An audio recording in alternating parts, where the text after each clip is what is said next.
तो गाइज सबसे पहले आपको अपना खोलना है फाइल मैनेजर। फाइल मैनेजर खोलने के बाद में ये साइड में छोटा सा बटन देख रहे हो, यहाँ बटन देख रहे हो, इसमें खोलना है आपको कंट्रोल पैनल। कैटेगरी को समराइज करके लार्ज आइकन में कर लेना। फिर जाना आपको नेटवर्क एंड शेयरिंग के अंदर। नेटवर्क एंड शेयरिंग के अंदर आपकी यदि मशीन और अगर आपका मशीन और जो कंप्यूटर है वो एक दूसरे के साथ कनेक्ट हो गए होंगे तो ही ये ऑप्शन आएगा, या पहले से आप किसी नेटवर्क के साथ कनेक्ट होंगे तो आपका ये वाला ऑप्शन आएगा। जैसे आप देख रहे हो नो इंटरनेट एक्सेस, इसकी तो कोई दिक्कत नहीं है। आप इंटरनेट यूज़ कर रहे हो चाहे ना कर रहे हो, इससे कोई बड़ी बात नहीं पड़ती कि इंटरनेट आप यूज़ करोगे तभी ये मशीनें कनेक्ट होंगी, ऐसा कुछ नहीं होता। दोनों के बीच में आपको स्ट्रेट वाली जो लैन केबल होती है वो दोनों के बीच में लगा देनी होगी। फिर यहाँ पे क्लिक करना आप एथरनेट वाले के अंदर। एथरनेट पे क्लिक करने के बाद यहाँ आएगा प्रॉपर्टी, और प्रॉपर्टी पे क्लिक करने के बाद इंटरनेट प्रोटोकॉल वर्जन 4, ठीक है ना। यहाँ जैसे आप ये वाली सेटिंग देख रहे हो ना, सेम एज यही वाली सेटिंग उसमें कर देनी होगी आपको अपने कंप्यूटर के अंदर भी। मतलब आपको अपनी मशीन के अंदर ये वाली सेटिंग कर देनी होगी 192.168.225 और ये 101, ठीक है ना। आप एक बार इसको देख लीजिए, चाहे इसको सेव कर लेना। इसी तरह से सेम एज आपको सेटिंग करनी होगी। ये वाला आपको डीएनएस खाली छोड़ देना है, इसकी जरूरत नहीं पड़ती है डीएनएस की।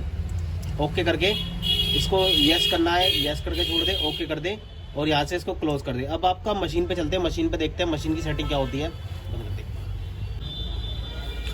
तो गाइज अब आप हम आ गए मशीन के अंदर। ये सभी जितनी भी आपकी क्यूसेरा के बड़े वाले प्रिंटर हैं या फोटोकॉपियर जो होंगे, अब इसमें आपको जाना होगा सिस्टम मेन्यू के अंदर। सिस्टम मेन्यू में जाने के बाद थोड़ा सा स्क्रॉल डाउन करना, यहाँ पे आपको दिखेगा ये सिस्टम नेटवर्क, इसको आपको खोलना होगा। और यहाँ पे आईडी पासवर्ड है, मोस्टली आपने जो बनाया होगा वो यहाँ पे आईडी पासवर्ड बनेगा, या अगर आपने कभी नहीं बनाया है तो कंपनी का अपना डिफ़ॉल्ट पासवर्ड आईडी होता है, कैपिटल में A D स्मॉल में और सब इसके आगे स्मॉल में डलेगा, ये आप देख सकते हैं। सेम एज आपको पासवर्ड भी यही डालना होगा,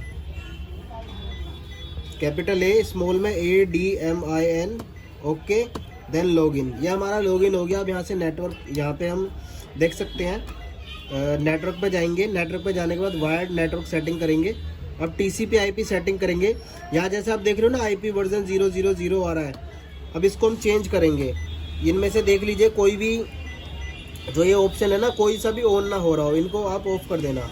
ऑफ कर दोगे तो आप जैसे ये देख रहे हो ना, यहाँ पे जैसे हमने बनाया था तो 192.168.225 और मैं यहाँ पे दूंगा इसको 92 और सब ऐसे छोड़ दूंगा। ये भी गलत हो रहा है, 255.255.255.0 सेम एज ये ऊपर नीचे के आपको ऐसे छोड़ देंगे। डिफ़ॉल्ट वाला गेटवे जो है वो भी आपको यही छोड़ देना होगा, ठीक है। तो गाइज ये हमारी सारी सेटिंग हो गई। सेटिंग करने के बाद आपको करना क्या है, करना यहाँ से है ओके, आप इसको कर देना होगा। अभी यहाँ पे कुछ नहीं आ रहा, क्लोज़ करें। क्लोज़ करने के बाद इसको दोबारा से बैक में जाएं। अब बैक में जाने के बाद ये रीस्टार्ट वाला नेटवर्क जो आ रहा होगा इसको यहाँ से यस करें और थोड़ा सा इंतज़ार करें, वेटिंग।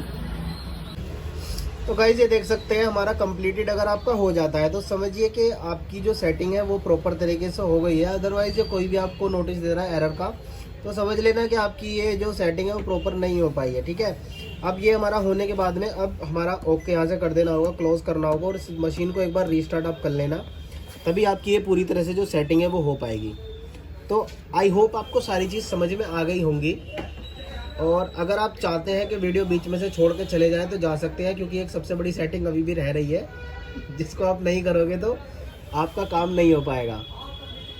तो चलिए मशीन को रीस्टार्ट कर देते हैं और चलते हैं अपने दोबारा कंप्यूटर की ओर, देखते हैं कि क्या वो प्रिंट देगा या नहीं देगा। और कुछ आपको उसमें भी सेटिंग बतानी होगी कि क्या आप करोगे अगर आप लेटेस्ट या पुरानी विंडो 8, 10, 11 अगर आप चला रहे हो। तो चलिए इसको कर देते हैं रीस्टार्ट और चलते हैं अपने सिस्टम की ओर। स्टार्ट। तो गाइज अगर आप विंडो 8, 10 और 11 यूज़ कर रहे हैं तो आपको करना क्या है, अपना विंडो का स्टोर खोलना है।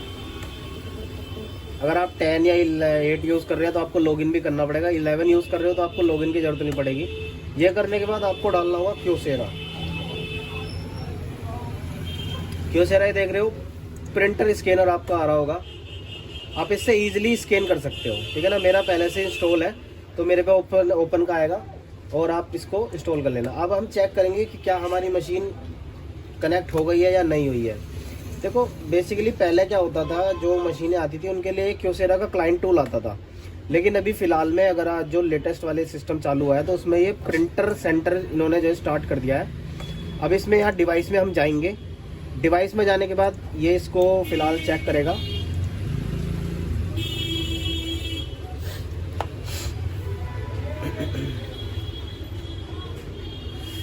तो गाइज ये देख सकते हैं आप, ये हमारी मशीन जो आ चुकी है स्लीपिंग दे रही है, और कैसेट 1 कैसेट 2 मैंने सारी बाहर निकाली हुई थी इसलिए ब्लैंक दे रहा है। अब यहाँ स्कैन में जाएंगे, आप यहाँ से इजीली बहुत अच्छे तरह से स्कैनिंग कर सकते हैं, है ना। यहाँ से आप पेपर की हाई क्वालिटी को क्वालिटी आप चेक कर सकते हैं, या PDF में चाहिए या JPG में चाहिए, टिफ में चाहिए, XPS में चाहिए। बेसिकली क्या होता है, ये प्रिंटर आपको टिप वगैरह प्रोवाइड कराते हैं, और यहाँ से आप अपनी रेजोल्यूशन चेंज कर सकते हैं, 200, 300, 400, फिर 600। यहाँ कलर चेंज कर सकते हैं, ब्लैक एंड वाइट कलर वगैरह, ये पोर्ट्रेट वोर्ट्रेट बनाना। अब होगा क्या, अगर आपने अपना जो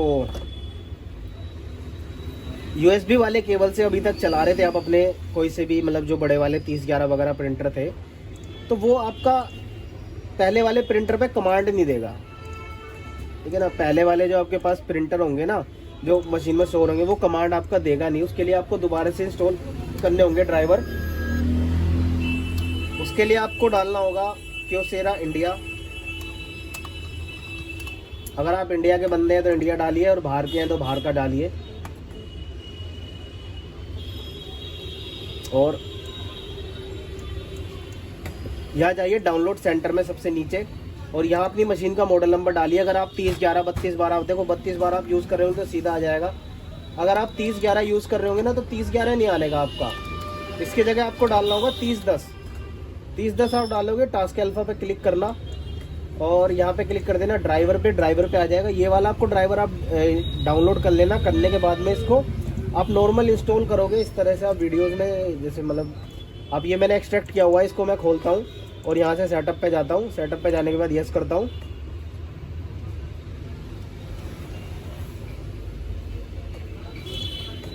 अभी ये लोड कर रहा है, थोड़ा सा वेट कीजिए, ठीक है। तो इस तरह से एक्सेप्ट का ऑप्शन देगा, फिर ये आपको एक्सप्रेस इंस्टॉल करना होगा। और अभी आप देख सकते हो जो मैंने IP एड्रेस में बनाया था मशीन का 0.92, ये वाला सिलेक्ट करने के बाद ऐसे इंस्टॉल कर देना।